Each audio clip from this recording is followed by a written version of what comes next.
queridos amigos de Debate Jurídico, en el día de hoy damos la bienvenida nuevamente a los amigos que están incorporando, que han llegado un poco tarde a la cita que tenemos a las 7 todos los sábados en Coral TV 39.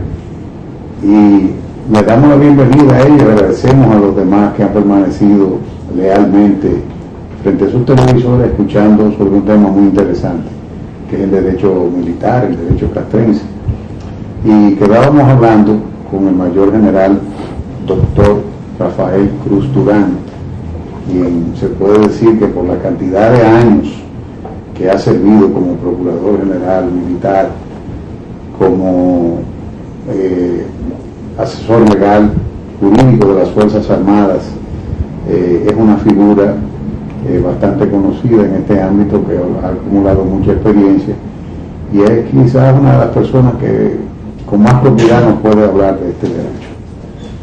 La realidad es que quedábamos hablando en el segmento anterior sobre la figura del presborde, que es como una especie, que es una figura que recoge la ley dominicana en 1953, pero es la figura en la cual se pueden ver las raíces primeras del derecho militar, que es la figura del comandante, que en presencia de sus tropas, pues ejercía un nivel de jurisdiccionalidad cuando ocurría una falta de uno de los miembros de algún contingente militar. Pero ocurre, y que no se queda en el militar. Vamos a hablar en este momento, general Cruz Durán, ¿cómo podemos nosotros apreciar los estamentos, los diferentes estamentos? ¿Existe un juzgado de paz, un tribunal de primera instancia, una corte de apelación en la jurisdicción militar? ¿Cómo funciona la estructura de la jurisdicción militar?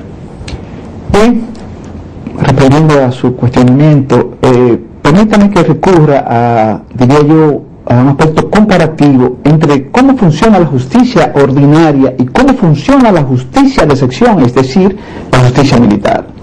Si vemos, en la jurisdicción ordinaria tenemos el juzgado de paz, el tribunal de primera instancia, la corte de apelación, y actuando como instancia última para revisar actualmente si se ha hecho una correcta o incorrecta aplicación de las reglas del derecho, existe la Suprema Corte de Justicia. O sea, que la jurisdicción militar se puede decir que es mixta en cierta medida, porque a nivel de Corte de Casación, entonces tributa a la Suprema Corte de Justicia como Corte de Casación. Afirmativo, señor. O sea, no existe una especie de Suprema Corte de Justicia.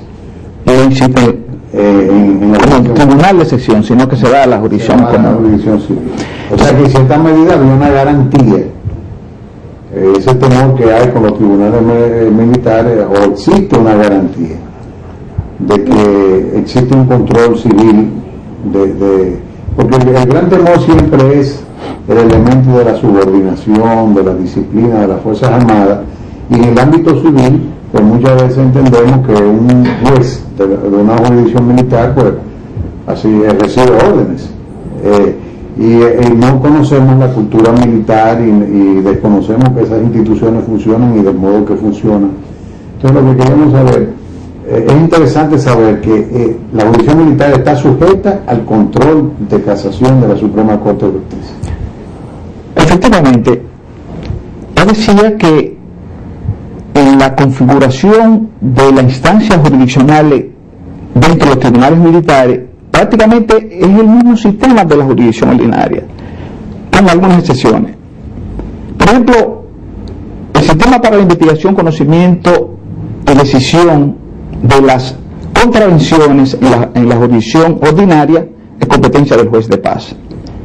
Sin embargo, a modo comparativo, dentro de las jurisdicciones militares no se denomina así, sino que se designa un oficial, generalmente un oficial superior, denominado como oficial ejecutivo, que es el funcionario que está investido de la actitud para sancionar lo que en la jurisdicción ordinaria se llama contravención. Dentro de la justicia militar se identifica como falta disciplinaria.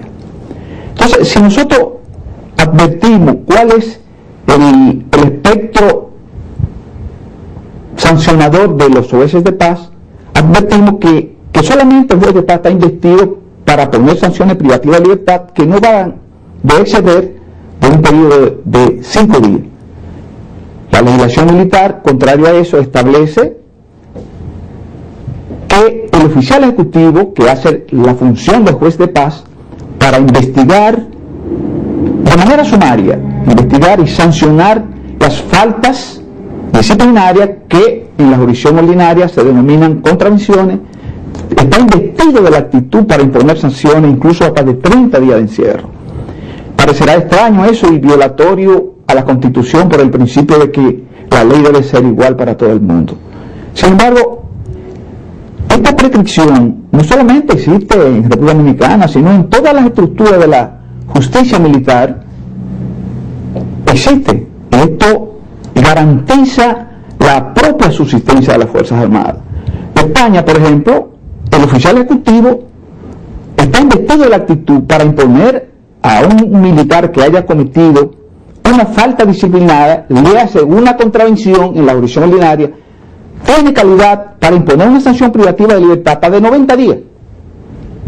Mientras que en la República Dominicana, el oficial ejecutivo, que generalmente cuenta con el asesoramiento de un oficial profesional del derecho, cada brigada, cada unidad militar de batallón, brigada, tiene asignado un asesor legal que asiste a este funcionario militar que está investido de la competencia sancionadora cuando el militar, insisto, ha cometido una infracción que en la jurisdicción ordinaria conocemos como contravención y que dentro del ámbito de la estructura militar se llama falta disciplinaria. Muy bien. Entonces, ya tenemos esa, vamos a decir, esa jurisdicción de excepción que es la del oficial ejecutivo, que es como un símil del juez de paz. De manera que tenemos al mismo tiempo también el tribunal de primera instancia. ¿Cuáles son? Sabemos que ya son las contravenciones. Afirmativo. Eso es lo que uno escucha a veces, que le echaron 10 días a cualquier clase, alistado, no sé cómo.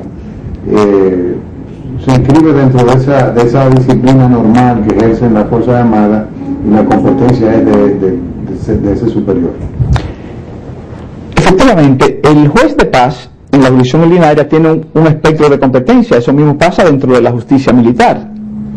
Cuando el miembro de la Fuerza Armada comete una falta, es que hay una enumeración limitativa de lo que se identifica o lo que se tipifica como una falta disciplinaria dentro de las Fuerzas Armadas.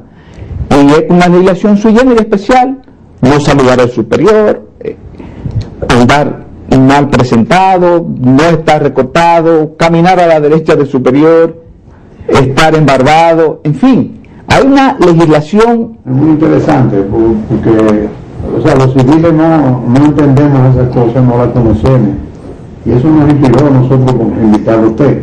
O sea, la propia prestancia de la presencia militar es objeto de una contravención, ¿verdad? Eso sí, que dentro de las Fuerzas Armadas, reitero, que se conoce como una falta disciplinaria que constituye en la jurisdicción civil una contravención, mientras que dentro de la jurisdicción militar se denomina falta disciplinaria. Y reitero que el espectro de la competencia del oficial sancionador, le hace el oficial ejecutivo, que hace a la vez de juez de paz, tiene actitud para imponer sanciones privativas de libertad hasta de 30 días. Lo único que hace una diferenciación cuando la sanción se va a imponer a un alistado o a un oficial. Hay arresto con perjuicio al servicio, que esto es, el militar no podrá ser comisionado para cumplir misiones. Todo depende de la gravedad de la falta que a juicio discrecional interpreta el oficial ejecutivo, y incluso puede, cuando se trata de un oficial, de habitación. Si se trata de un alistado, hay una cárcel para alistado en cada unidad militar, que es el lugar donde el militar habrá de cumplir su sanción privativa de libertad que le ha impuesto el oficial ejecutivo. Muy bien. Pero ya entrando en el plano ya del tribunal de mayor nivel, de mayor jerarquía, tenemos el juzgado de primera instancia militar. Cada fuerza tiene su propia jurisdicción, ¿es así? Afirmativo. La Fuerza Armada está integrada por tres instituciones: el Ejército Nacional, la Marina de Guerra y la Fuerza Aérea Dominicana. Cada institución militar, de conformidad con la norma adjetiva que ya he hecho referencia, es decir, la Ley 34 de 83, de fecha 13 de febrero del año 1953, cada instancia, cada institución tiene un tribunal de primera instancia con jurisdicción nacional para el Ejército Nacional. O sea, todas las infracciones que cometan los miembros del Ejército es competencia de esa instancia investigar, conocer y juzgar las infracciones, claro, que la ley le asigna la competencia para abocarse a conocimiento y sancionador del Tribunal del Ejército Nacional. De igual manera, hay un tribunal de primera instancia con jurisdicción nacional para los miembros de la Marina de Guerra, para conocer de los delitos y las infracciones cometidas por los miembros de la Marina de Guerra, y al igual que sucede con los miembros del Ejército, esta instancia está investida de la actitud, de la competencia para imponer las sanciones que están establecidas en el derecho común. Y lo mismo sucede con los miembros de la Fuerza Aérea Dominicana. Muy bien. Ahora, ¿cuáles son, ya rápidamente, antes de terminar este segmento, podemos hablar de que existen dos estadios en el derecho castrense en la República Dominicana? ¿Es correcto que lo llamemos así, el derecho castrense? ¿Afirmativo? Sí. Así lo denomina la ley. Dos estadios importantes, antes y después de la ley 7202 del Código de Procedimiento Penal. En el estadio anterior, obviamente, había una competencia más universal, pero en este estadio hay una competencia más restringida. Antes de que entremos al próximo segmento, en el cual vamos a hablar sobre ese antes y ese después, me gustaría que usted le diga a los amigos televidentes cuáles son en el estadio actual los delitos para los cuales tiene competencia la jurisdicción castrense. En la legislación anterior, es decir, antes de la puesta en vigencia de la Ley 7602, que crea el Código Procesal Penal vigente, los tribunales militares tenían competencia para conocer de las infracciones cometidas por los miembros de las Fuerzas Armadas en los recintos militares, ya sea del Ejército, de la Marina y de la Fuerza Dominicana. De igual manera tenían competencia los tribunales militares para conocer de las infracciones cometidas por los miembros de las Fuerzas Armadas en el ejercicio de sus funciones.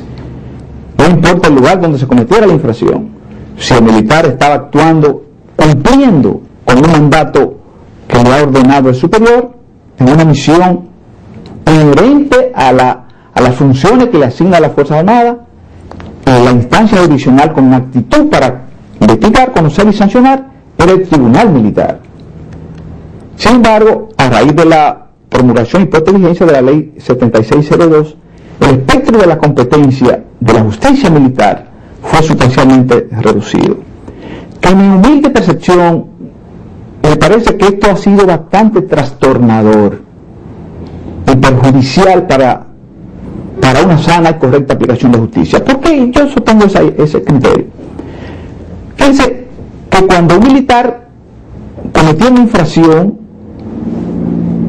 que era de la competencia de los tribunales militares, le estaba vedado a la víctima, dentro de la jurisdicción de sesión, constituirse en parte civil para lograr el resarcimiento del perjuicio que ha sufrido fruto de la falta imputable de la Fuerza Armada.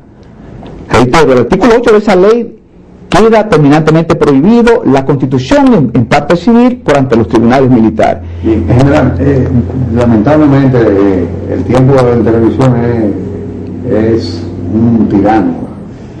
Vamos a continuar, le vamos a pedir una dispensa y vamos a pedir también en dispensa a nuestros queridos amigos televidentes para que aguarden por nosotros en un momentito donde continuaremos hablando, y ahora es cuando la conversación va a comenzar a coger cuerpo. Esperen un momento.